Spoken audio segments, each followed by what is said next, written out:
Hi, welcome back. Just a quick one here. If you've been following along with my channel for a little while, if you haven't, welcome.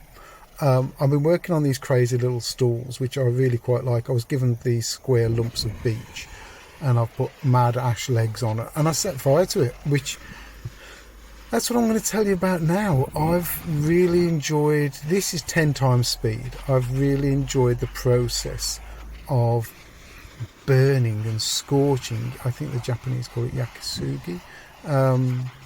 Scorching the timber.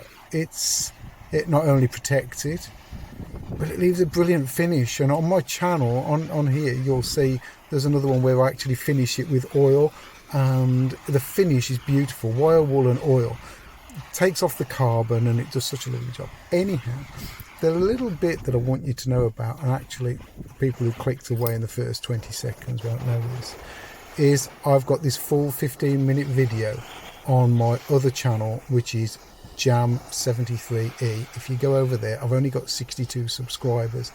I've done it as an ASMR. It's really peaceful to watch. It's lovely to see, because I thoroughly enjoy it. 15 minutes of sort of peace and quiet, but with a flame and a piece of wood. So yeah, life is good. But look, I just go over every crack. It rounds off all the sharp corners. It's great.